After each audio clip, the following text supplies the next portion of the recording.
Bonjour and good morning. Welcome to WASA Distance Education and PLAR English. And today we're going to continue on with Lesson 2. We started Lesson 2 last week and we're going to continue on with it today, and we'll finish up Lesson 2 this week. So of course that means you need to get everything from Lesson 1 finished and sent out for marking so that you can focus on Lesson 2. Okay, so this is week 6 of classes. So counting this week, we only have 4 more weeks of classes in this term. So we are getting short on time, so you need to get your work done and get it sent out to me for marking. If you have any questions about anything, please contact me. There are 2 ways to participate in classes. You can participate on radio or you can participate using Zoom. The instructions for participating in the classes are in your study guide, or you can contact me or your DEC to get some help with that if you don't have a study guide or you're still not quite sure what to do. All PLAR English students are welcome to attend classes, so it doesn't matter if you signed up for radio Zoom classes or if you signed up for IL. All PLAR English students can attend classes to get that little bit of extra help.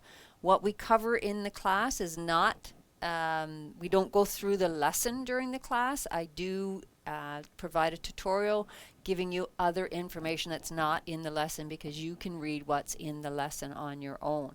So I give you extra stuff during our classes.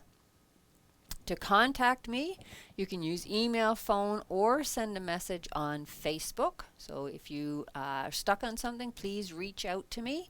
Most students will use Facebook Messenger because that is probably the easiest way to contact me. Students who were working on the PLAR from last year can keep working on the key questions and continue to submit them.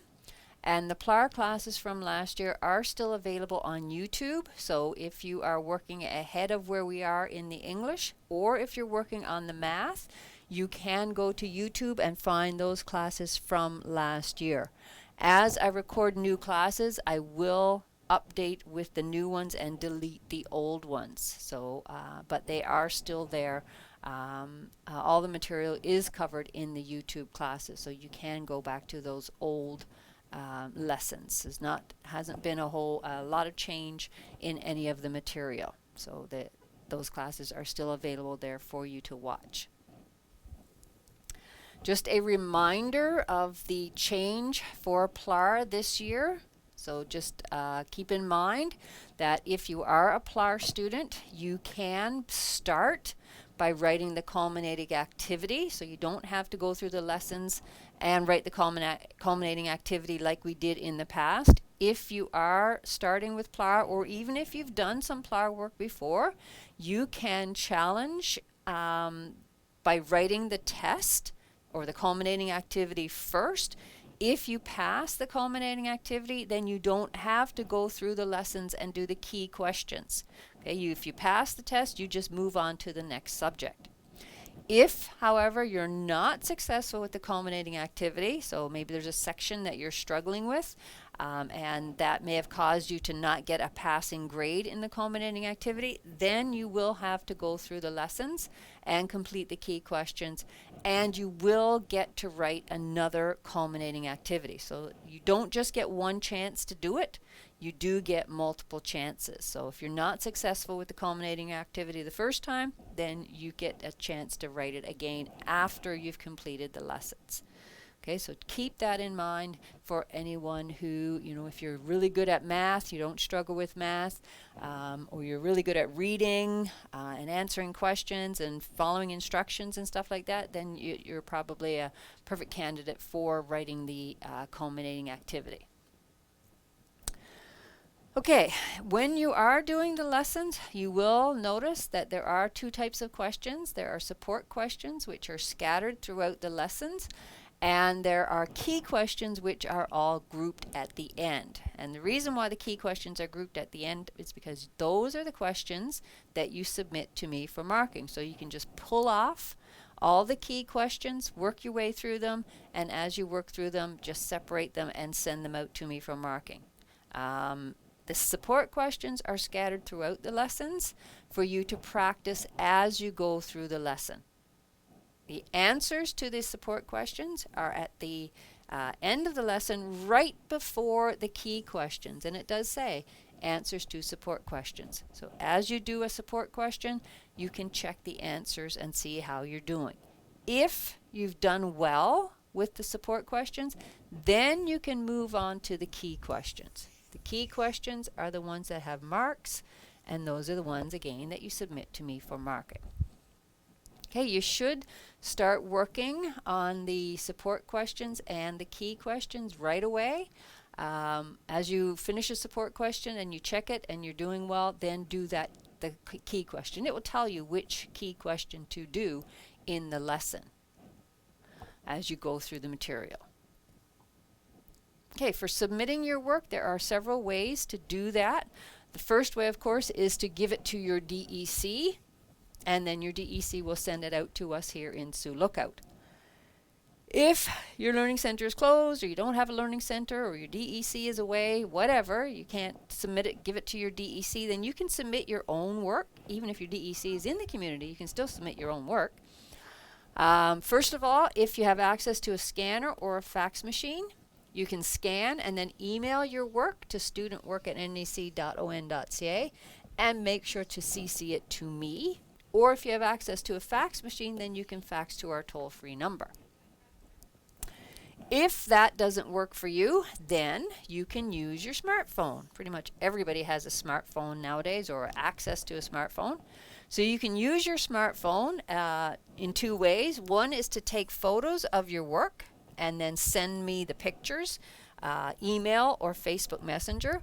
Or you can use the built-in scanner on your phone and scan and then email your work to studentwork@nnec.on.ca and of course CC it to me.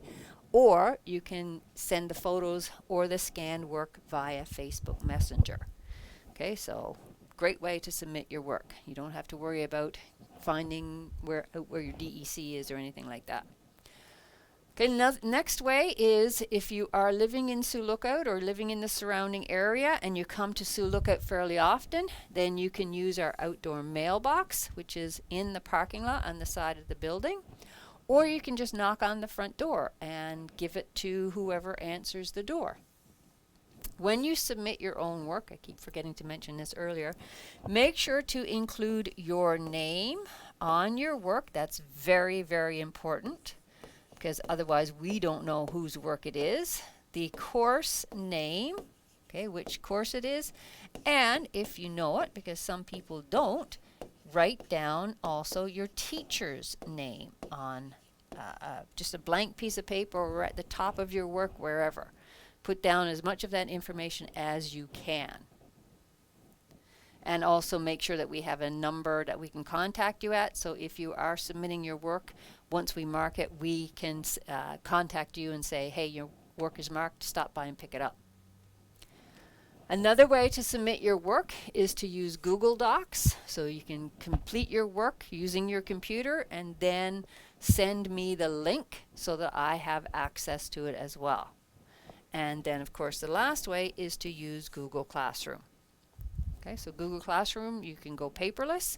Your work can be completed online and it can be submitted online as well. So if you want to use Google Classroom, please contact me. All right. So we're going to start off with a review of what we did in our class last week. So as I said last week on Wednesday, we only had one class last week because of the Truth and Reconciliation Day holiday. So this week we're back to two classes again, and next week we're back down to one again.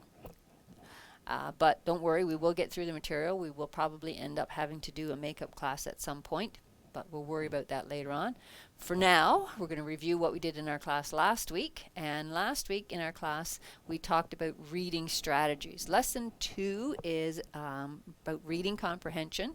So we talked about what reading comprehension is, and reading comprehension is basically understanding what you read, okay, making sense out of what's on the paper in front of you. So we talked about some strategies to improve your reading comprehension. One strategy is to reread the text. So reread the text basically means read it again. Okay, that doesn't mean you have to read everything twice, but if there's a section that you're kind of struggling with a little bit, it's not making sense to you, then go back and reread it once or twice if you need to. That way you get more information, and because you're getting more information, that means that leads to more understanding or better understanding. A second strategy to use is activating prior knowledge. So basically, what do I already know about this topic? So it could be something that you've experienced. It could be something that someone you know has experienced.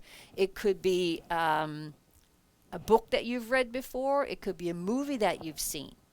Okay, but you might have prior knowledge. You might have knowledge about this topic or this incident or this event already. So applying what you already know to what you're reading. Okay, so that's what we mean by activate prior knowledge.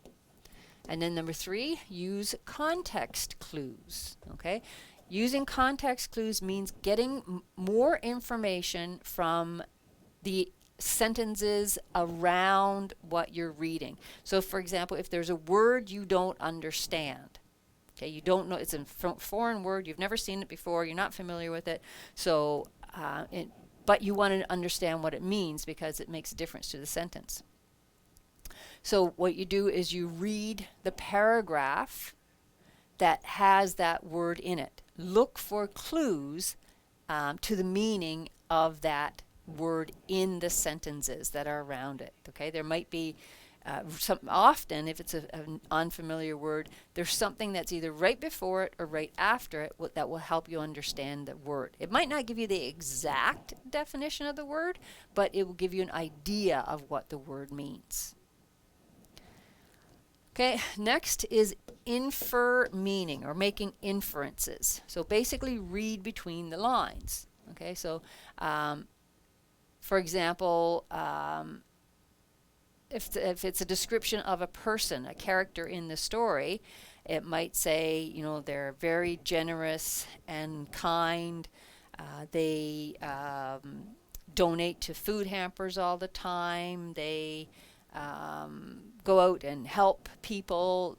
So they're not saying that this person is or they might not be saying that this person is kind and generous, but because they go out and help people, or they donate to food banks, or they volunteer a lot, then you get the meaning that, yes, they are kind and generous. Okay, so that's what reading between the lines means, getting information about a character or a place from the description. Okay, next, think aloud. So basically, talking about it. It could be talking to someone else, or you might just put it into words. I wonder what he meant by that. And then you say it out loud, and sometimes when hearing it helps us to understand it. And number 6, summarize the story. Okay, so summarizing the story, thinking about who are the characters, who's the most important character, who are the 2 most important characters. The setting. Okay, the setting is where and when the story takes place. Is the setting important to the story?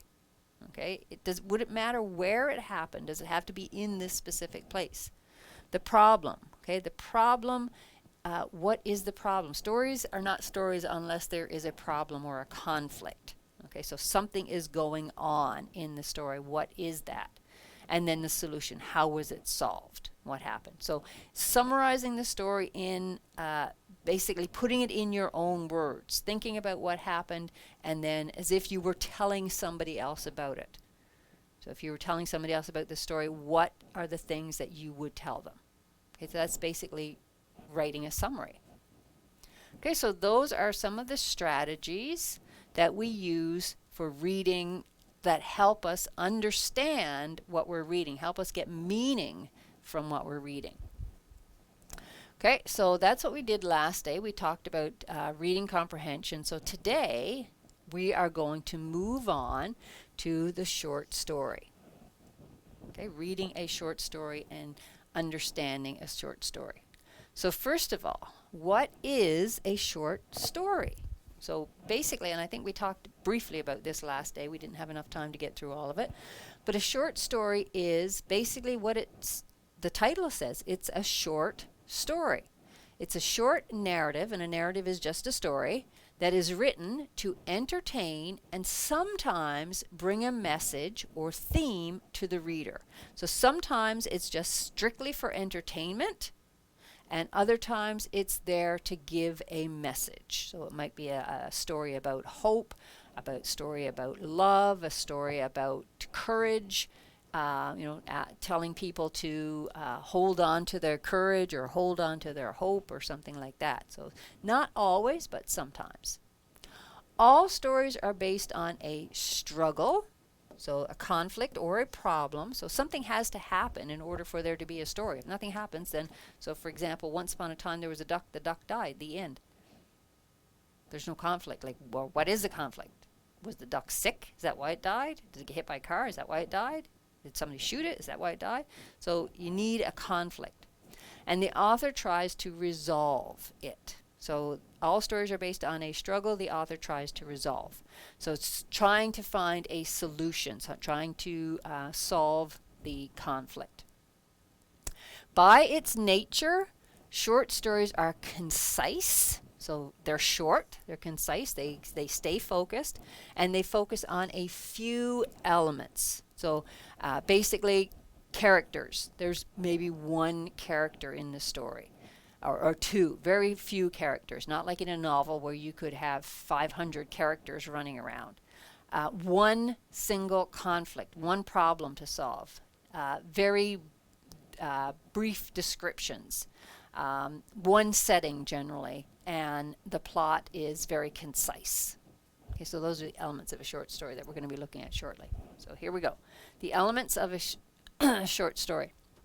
So we said a short story is a work of short narrative prose that is usually centered around one single event, so one problem. It is limited in scope and has an introduction, just like a paragraph, body, and conclusion. So just like writing a paragraph that we talked about in lesson 1. It has an introduction where we find out who the main characters are and what's going on in the story. Then it has a body. So the body gives us all the details and what happens to the person or thing in the story, and then a conclusion. So the end of the story. Although a short story has much in common with a novel, it is written with much greater precision. So anybody who's ever read a novel, you know that you're jumping all over the place. The setting could change 50 times throughout the novel. People are moving around, they're doing a lot of things. There's a lot of people. You keep meeting more and more characters, and there's often more than one problem in a novel, something that's longer. But a short story is very short. It's got the same elements, but less of them. So less setting, less places where things happen, less characters, those types of things. So the first element of a short story, there are 6 elements of a short story. The first one is the setting. So as I mentioned already, the setting is a description of where and when the story takes place. In a short story, there are fewer settings compared to a novel because the time is more limited. You got to get it done. It's short. Ask yourself the following questions. So, how is the setting created? Consider geography, weather, time of day, social conditions, etc. So, is the setting created with a lot of detail? Does it tell you, it was, so consider geography. Is it, on a beach? Is it in the mountains? Is it down in a valley? In a cave? Where? The weather. What's the weather like? The time of day, morning, afternoon, evening. The social conditions. Are the people rich, or are they poor, or are they middle class? Those types of things. So what is the setting like? Sometimes in a short story, the setting is going to be very, very vague. You might just say in the middle of the afternoon. That's it. What role does the setting play in the story? Is the setting an important part of the story, or is it just a backdrop against which the action takes place? So, boxing match in a gym. Is the gym important, or is it just that's where the characters were? Might not have anything to do with it. Generally, if the setting is important, it will have more detail. Okay, so for example, someone trying to survive. I think I mentioned this before, in the bush. Well, this setting is very important because we need, if they're trying to survive, then weather conditions might have an impact. The geography might have an impact. The terrain, those types of things will be very important to survival. So it depends on what the story is actually about. Does the setting change? If so, how? In a short story, there's usually not a whole lot of change. There might be, you're outside, you go inside, something like that, but there's not going to be a whole lot of change. Study the time period, which is also a part of the setting, and ask yourself the following. When was the story written? So is it a story that could happen today, in our time, in our lifetime? Is it something that's going to happen in the future, in the year 3000, or did it happen in the past, in the 1800s? So think about the time frame. And how does the period affect the language, atmosphere, or social circumstances of the short story? Okay, so when the story happened could have an impact, a big impact, because of course, if it's something that happened in the 17 or 1800s, the language is going to be different. If it's a Shakespeare play, for example, the language is going to be very different, and it might mean something different than what it means today. The atmosphere, is it a gloomy atmosphere, or is it a lighthearted atmosphere and mood type thing? Social circumstances, are the people rich, are they poor, like I said.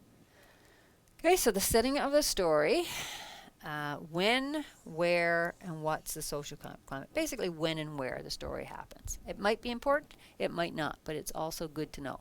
And sometimes the setting, like I said, could be described very, very in a lot of detail, and sometimes it might be very vague. Okay, the next element of the short story is characterization, the characters in the story. So characterization deals with how the characters in the story are described. In short stories, there are usually fewer characters compared to a novel. They usually focus on one central character or protagonist. So the main character is called the protagonist.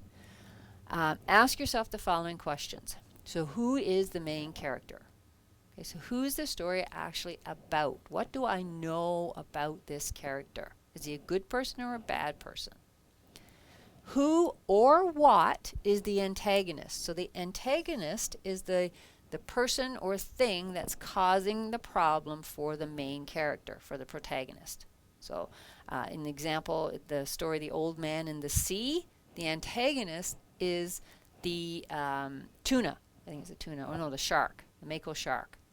Okay, that's what's causing the old man a problem. In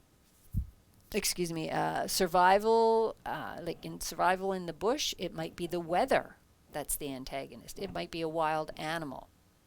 So you have to figure out what is the character fighting against, or who. It might not always be a person. Are the main character and the other characters described through dialogue by the way they speak? So using dialect or slang, for instance. Does the way that they're speaking tell us anything about them? That maybe that they're rich, they're poor, because rich people all often speak more properly, whereas other people just speak regularly. Any slang, so a type of slang or the dialect they're using might give us an indication of where they're from.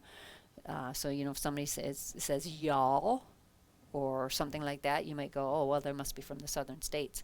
Or French accent, the car was in the parking lot. So the use of the would indicate an accent of something, some sort there.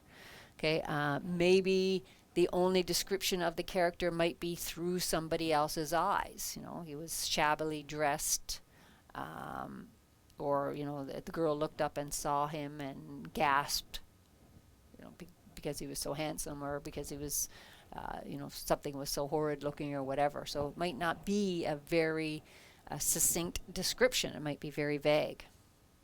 Has the author described the characters by physical appearance? So what they look like, how tall they were, how heavy they were, how short they were, color of their hair, color of their eyes, those types of things, or through their thoughts and feelings? So it could be just, the author might be saying that he thought he looked shabby this morning, or he thought that he would go out and help some people today. He felt sad, he felt lonely, whatever. And interaction, the way they act toward others. So are they, considerate to other people, or are they rude, whatever. So that will help give us some idea about what type of person the character is. Are they static characters who do not change, or are they dynamic characters who change? Okay, so maybe at the beginning of the story they were mean and nasty, and at the end of the story they've completely changed and now they're kind and generous. Or maybe they're mean and nasty at the beginning, they're mean and nasty at the end. Who knows? So think about the characters. What type of characters are they? What qualities stand out? Are they stereotypes? Okay, so, rich guy might be mean, might be greedy. What are the qualities that stand out in the character? What are they like? Are the characters believable? Okay, is this somebody that you could say, ooh, that sounds like, my friend blah blah blah, or that sounds like my cousin? Or are they, far-fetched? That sounds like somebody from another planet type thing. Or too good to be true, something like that. Do the characters symbolize something? So someone who's very generous and outgoing and kind and considerate might be symbolizing generosity or kindness or something like that. Some characters are just used as symbols for some kind of, for a can't think of the word, characteristic. Okay, so types of characterization. There are two types. Direct characterization. So this is where the author tells you what the character is like. They say they actually describe the person. The boy was stubborn and bad-mannered, instead of saying something indirect. So then indirect characterization, where the author hints at what the character is like using details that show character, thoughts, actions, speech, sorry. So for example, instead of saying the boy was stubborn and bad-mannered, they might say the little boy bit his sister when she refused to share her toys. Okay, the little boy kicked the cat when it walked across in front of him. Okay, the little boy hugged the baby and kissed it. So gives you an idea of what the character is like without actually coming out and saying that the boy was kind and gentle, or the boy was stubborn and ill-mannered. So we can get an idea of what the character is like through what the author says about the character. Okay, next is conflict. So the conflict is basically the problem in the story. Conflict or tension is usually the heart of the short story and is related to the main character. So this is what the main character has to overcome. In a short story, there is usually only one main struggle. So how would you describe the main conflict? Is the character in a fight, an argument with somebody else? Is the character in danger from somebody else? Okay. Is it an internal conflict within the character? So an internal conflict is basically the person trying to make a decision. That decision could be anything. The decision might be to move to a different town or city. The decision might be, should I take this job or not? The decision might be, should I quit smoking? The decision might be, should I run in this marathon? Okay, so trying to make a decision about something is basically an internal conflict.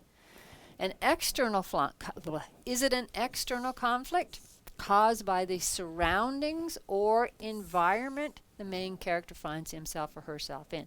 So as I mentioned, somebody trying to survive in the wilderness, that's an external conflict. They have to deal with everything that's around them. So there's 6 types of story conflict. So first one is person versus person. So this is friction between friends and lovers, or protagonists and antagonists. So 2 people having a fight, 2 people going through a divorce, 2 people racing against each other, 2 people in a boxing match. That's person against person. So 2 people involved, or maybe even more. Second one is a person versus nature. So this is, like I mentioned, somebody trying to survive in the wilderness or survive a flood or a tornado or something like that. So they're fighting against nature, trying basically to survive. Then we have a person versus self. So this is an inner or an internal conflict. So fear and self-doubt. So, oh, I don't think I can do this. I'm not even going to try. Maybe I won't even try. Or self-destructiveness. Drugs, alcohol, that type of thing. Number 4 is person versus society. So these are struggles between individuals and social codes in their world. So this might be, for example, people protesting against something that's going on. So protesting against racism or trying to get, fighting against the government to get safe water or housing in their community. People voting in elections, those types of things. So person versus society. They're not struggling against one person or one thing. It's against the society, the government, or something like that. Number 5, person versus the supernatural. Well, obviously supernatural, conflict between characters in paranormal or otherworldly events. So like, a lot of the horror movies you see are person versus supernatural. Ghost or haunted house, those types of things. And then 6, person versus technology. So conflict between characters and the results of scientific discovery. So someone trying to figure out how to use a computer could be a conflict.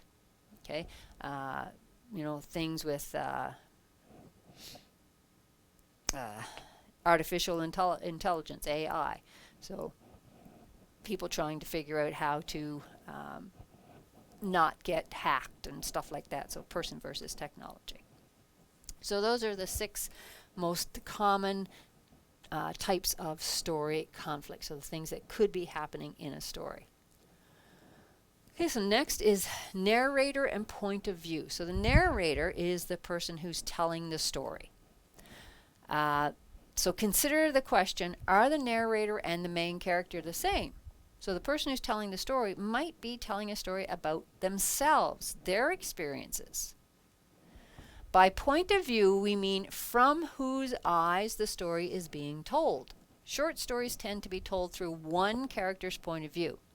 The following are important questions to consider. So number 1, who is the narrator or speaker in the story?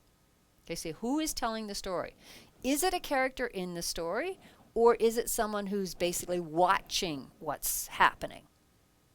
Does the author speak through the main character? So is the author telling what the main character sees or does? Is the story written in the first person I point of view? So is in the story, is the person saying I, me, my, lots? I went down to the drugstore. I picked up my prescription medication.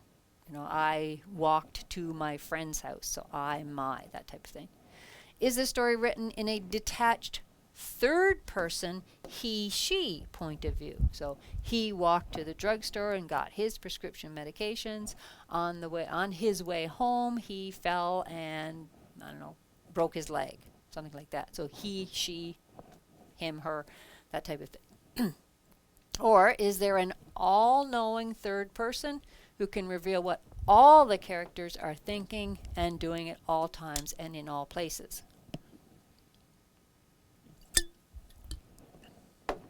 Okay, so the person who's telling the story can tell you how everybody is feeling at any particular time in the story. What they're thinking, what they're feeling, what they're doing. So all-knowing.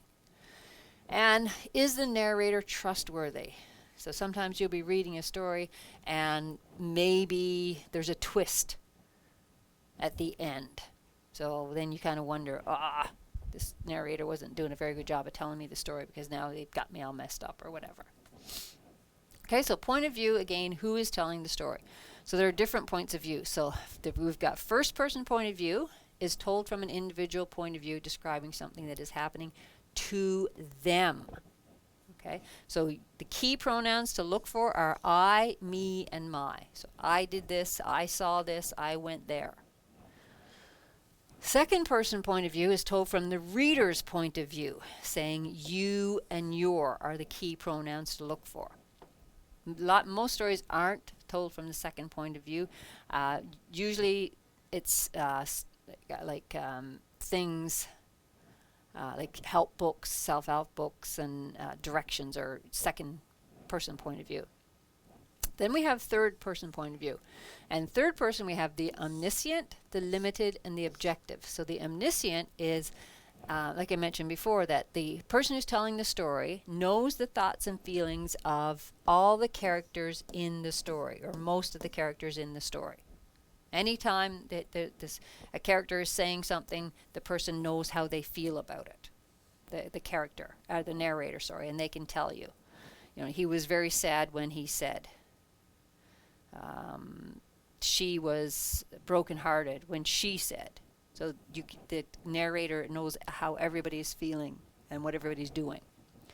Then we have the third person limited, and in this the narrator sticks closely to one character in the story, shows both how they feel and what's going on around them. So it's basically only one character talking mainly about one character, how they feel and what's going on with them. And the objective, told from the perspective of a total outsider, so someone who's just there watching what's going on. So the pronouns that you would look for third person point of view, they, them, their, he, she, it, his, hers, and theirs. So the author is not actually in the story, they are watching what's unfolding and telling you about it. And sometimes they'll have more information than other times. Fifth is theme. So this is the one that catches a lot of people. So the theme is built on a topic, such as death, hope, the American dream, etc., and how the topic affects the human condition, society, or life.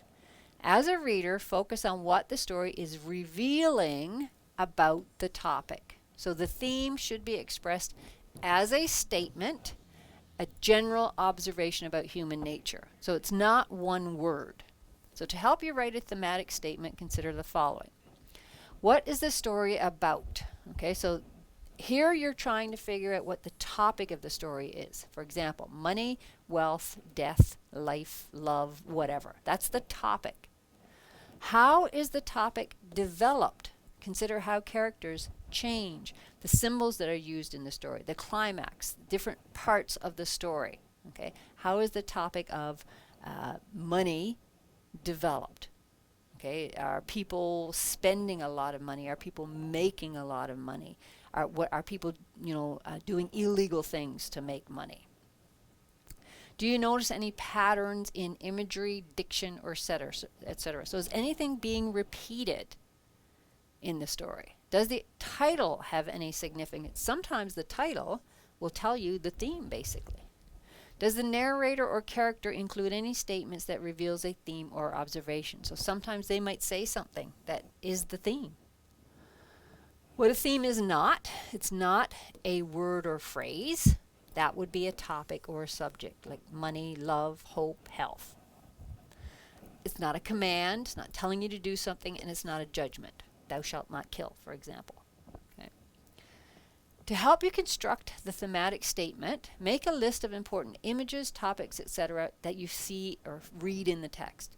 Try to create a statement that includes the words in your list. So here's some examples. So you might say, well, the topic is life's unpredictability. Well, what about life's unpredictability? It teaches us the importance of cherishing every moment.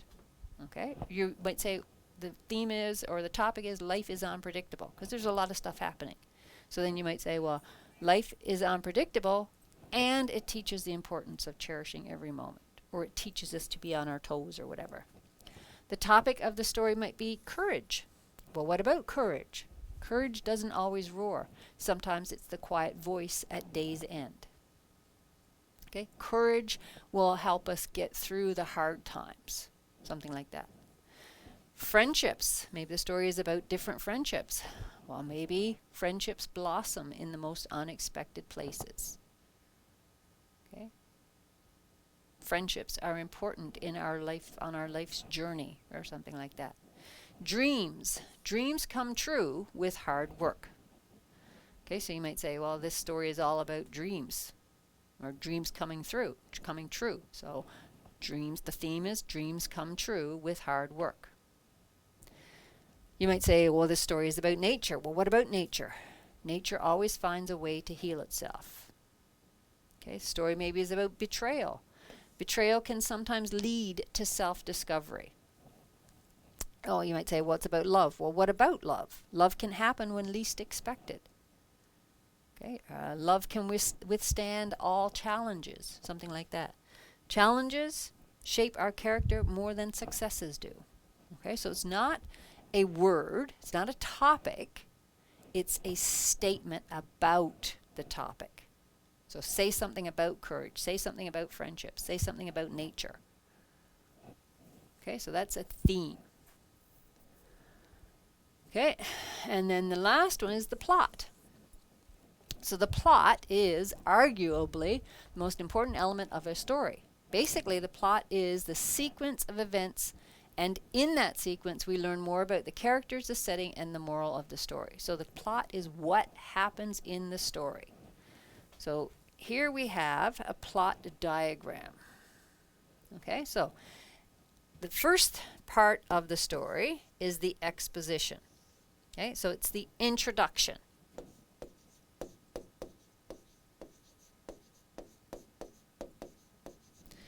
It's the beginning of the story where the characters and the setting are introduced. So this is where we figure out who the characters in the story. Maybe not all of them right away, but the main character. We're going to meet the main character here. And the setting. Where is this story happening? Then we have what's called the rising action. Okay, so now things are happening. This is where the main character faces a series of conflicts, or a conflict. Things start to happen in the story. Then we have the third thing, which is the climax. This is the most exciting part of the story when we learn the outcome. So this is where the character maybe is making a decision. This is where the character is fighting against someone or something. Okay, this is the most exciting part of the story, when you're on the edge of your seat going, oh my gosh, what's going to happen? Then after the conflict, we have the fourth part, which is called the falling action. So the events leading to the end of the story. So what happens after the climax? And then the last part, the fifth part, is the resolution, which is the end of the story. They lived happily ever after. Or they went to jail and spent the rest of their life there. Whatever. Okay, so that's the plot of the story. So the plot also has different elements. So the elements of a story's plot, as I mentioned, using that diagram, there is a specific plot structure that most stories follow. So there are 5 main plot elements. So this is not the story elements, this is the plot elements. So first of all is the introduction, which, as I mentioned, is the exposition. This is the start of the story where we meet the main character or characters and understand the setting and deduce the conflict. For example, in the story, we might meet a main character named Fiona, who just moved to Ireland and is writing her first book. There we meet the main character, understand she's in a new country, and we'll watch her push to overcome the trials and tribulations that come from each of these new elements. So we've got our character Fiona, she's just moved to Ireland. So what are going to be some of her struggles? Well, she's got to get used to living in a new country, and she's trying to write a book. So then, next we have the rising action. So this is where things start happening. So in the rising action, we watch a series of events unfold. So now things are going to happen. There's not much in a story if everything works out perfectly and there are 0 bumps in the road. We need a little conflict. So conflict can come in many forms. So if we're talking about Fiona, so perhaps she's battling some sort of internal conflict. We might see her doubt her decision to move so far away from home. So she may be thinking, well, why did I come here? I'm not learning anything. I'm not doing anything. Maybe I should just go back home.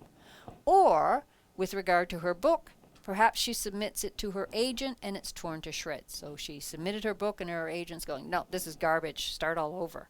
And she's going, oh, I don't think I can do this again, blah, blah, blah. Maybe she meets some devilish Irish lad who distracts her from her primary purpose, and she must realign her priorities. The possibilities for action and conflict are endless. Okay, so what conflict is she struggling with? Next is the climax. So remember, that's the high point in the story. This is the peak of the action. This is where our character now has to make some sort of decision. At this point, we've watched the main character confront the action or conflict, and now something major has to come to a head. So perhaps Fiona makes a new acquaintance, so she meets someone who takes on a motherly role, reducing those feelings of doubt about moving so far away from home. So she makes a friend.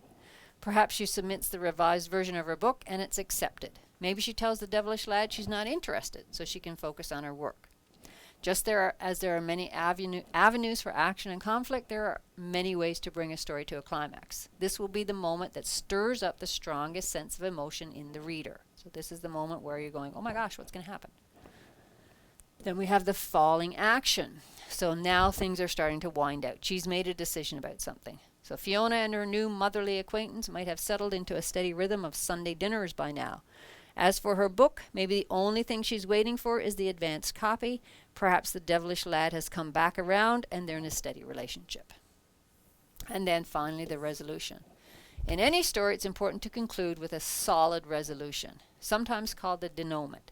Here we learn of the final outcome of the tale. Short stories in particular need a defined ending. Books, however, can remain somewhat open-ended, but you must bring the story to a close with either a tragic or a happy ending. So our ending, perhaps Fiona is purchasing a crumbling mansion in Ireland with the royalties from her book. Or maybe she'll move back to her home country, cherishing her Irish adventure for what it was. Either way, readers want to experience some sort of finite conclusion or resolution. So something has to happen.